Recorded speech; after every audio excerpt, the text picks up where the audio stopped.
Guys, going Las Piñas tayo para sa panel defense ng Perpetual Health University.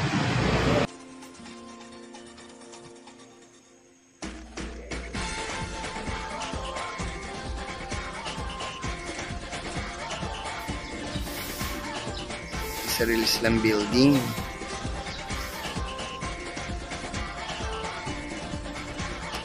Educators, friends, colleagues, to the mighty CFHM team, our chair, our research class advisors. Sorry for that, ma'am.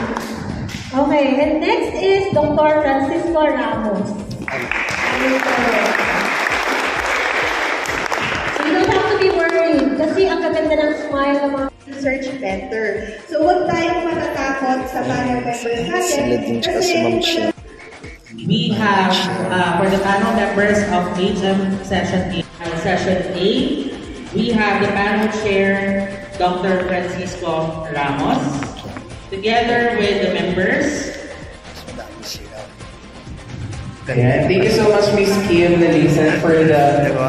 Thank you also for coming. For my colleagues from OPTEN, Dr. Tito and the rest of you who are our members from OPTEN, and of course from the tourism of reading the content of the Certificate of Appreciation. So, University of Perpetual Health System Delta presents this College of International Tourism and Hospitality Management school year 2023-2024 presents the Certificate of Appreciation. Alright, and to complete our panel chairs, may we call on Dr. Francisco Ramos. Thank you. Alright, to start off with our panel members, may I...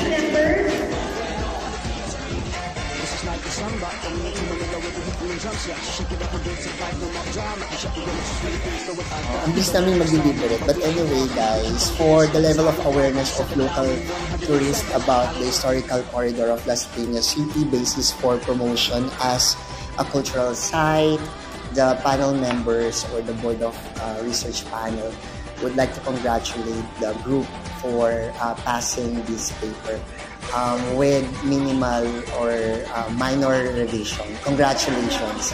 Congratulations. Okay na sila. Okay.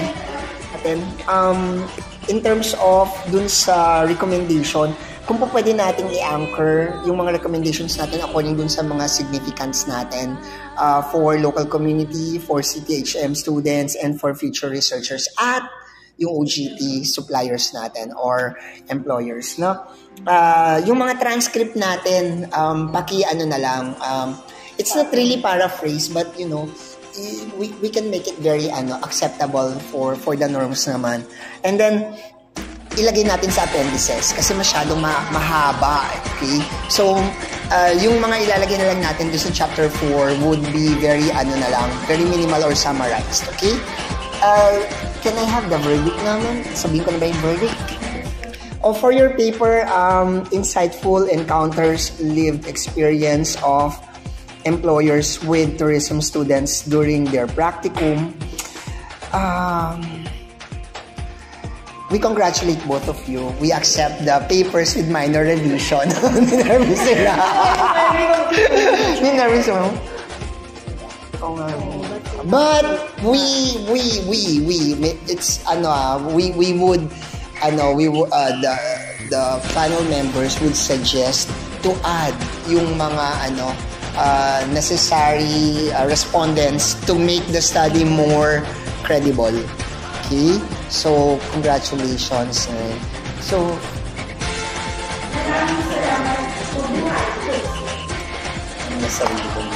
anyway, for my end, oo nga ma'am but anyway, congratulations for your group. Actually, I was in Bilibid not as a prisoner before.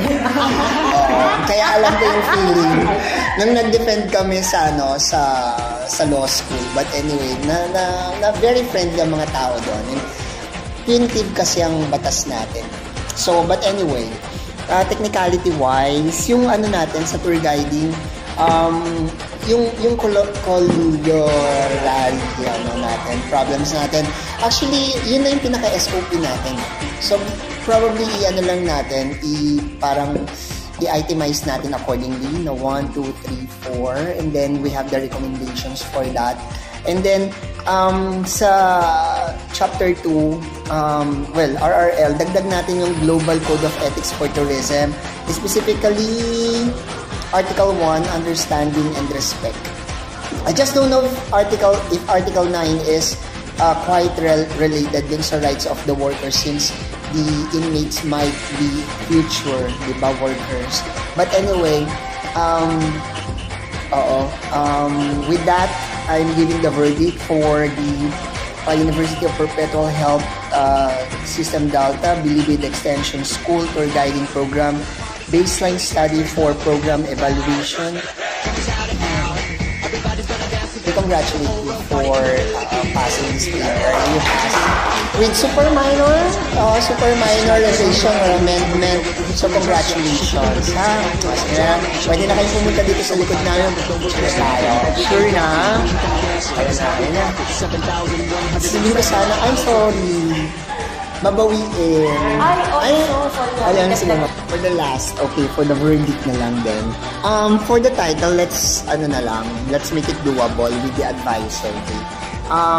As we suggest, congratulations pala for reaching this far. At least, kayong dalawa ang last two standing, di ba? So, sa title natin, we can just drop the word hazard and then, have it consulted with your advisor kung pwedeng physical assessment at Bato Spring.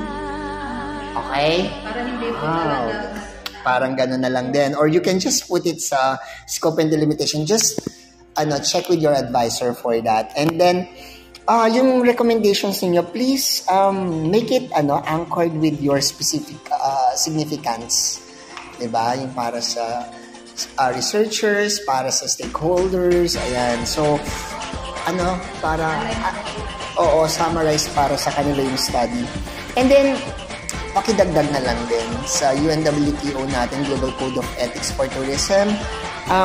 You could add Article 3, yung Sustainable Development, if ever na available, related for that matter, in Article 5. What are those beneficial activities that may be conducted sa Bato Spring? Okay? So with that, with the blessing of my co-panel members na super galing, kagandahang Luisa, Carla, I'm sorry pero we congratulate you for for this paper. We accept your paper with minimal revision or amendment. Congratulations. Okay, go na. Bakit? Naiiyak sila. Umiyak siya. Umiyak siya. Hindi siya. Ilan ba kayo? 7? May mga bagay na umaalis talaga. Na iniiwan sila. Naiiyak. So naiiyak na siya. Ayan, nasaan tuloy kita sa vlog ko. Sige na. So, parang si Mark. But anyway, for my recommendation, congratulations muna for having this far. And then yung friendship ninyo, full cap pa rin. So, as we would like to recommend that your research might have the word Metro Manila. Okay? For the RRL, please lang add lang ng konti. Global Code of Ethics for Tourism, specifically Article 1, Mutual Understanding. And then Article 2, it's somewhat like parang ano yun about mga language. Kasi di ba may mga foreign delegates or what. And then Article 5 talks about the benefit of the host community in conducting such concert. I-check nyo na lang din kung ano yung mga available na recommended articles about GCET or Global Code of Ethics for Tourism.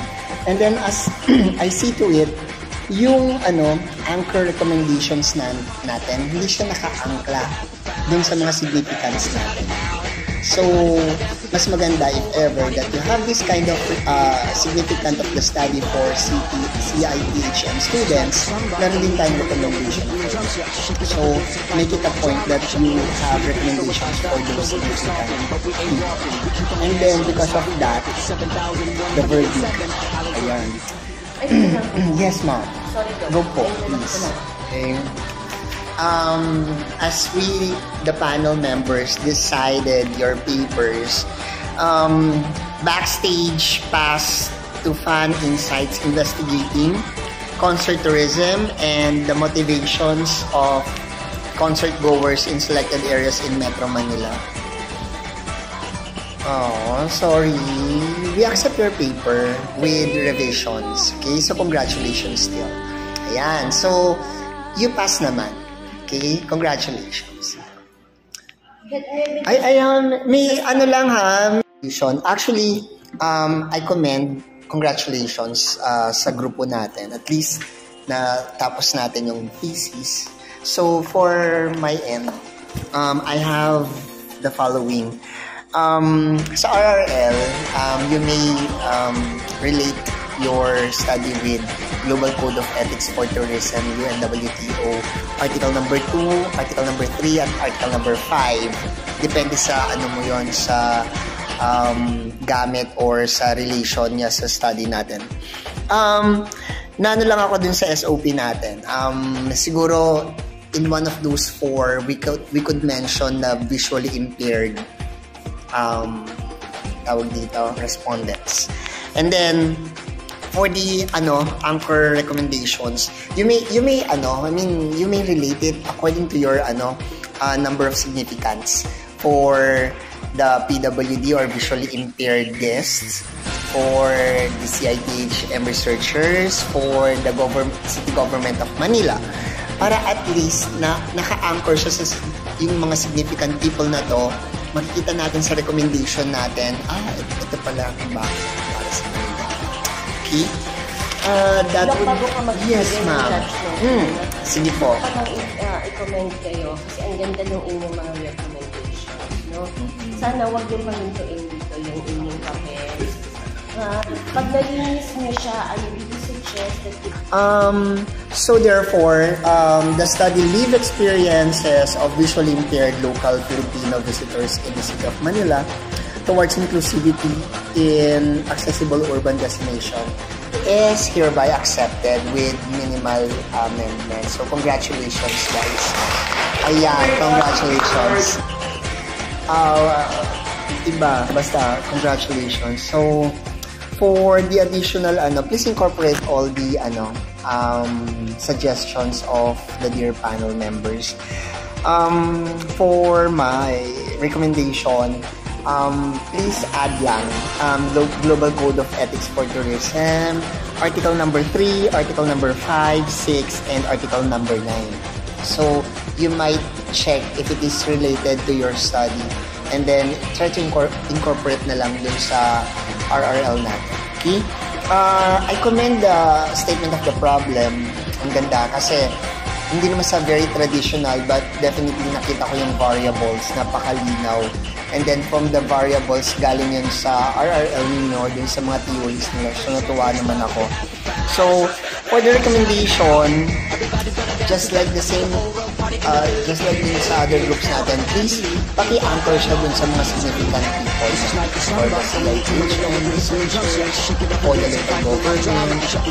Paki-anchor na lang yan para at least incorporate natin kung mas ipaganda yung studies natin. With that, for the verdict, to study local residents' perception and interest on Las Piñas Coconut Factory as a creative tourism site, basis for sustainable livelihood program for urban tourism is hereby accepted with minor revision or amendment. So congratulations, you passed research. Go na, congratulations. Let's go to the verdict. For the research, sustainable food waste management practices in selected buffet restaurants in Las Piñas. Okay, congratulations. We accept the paper.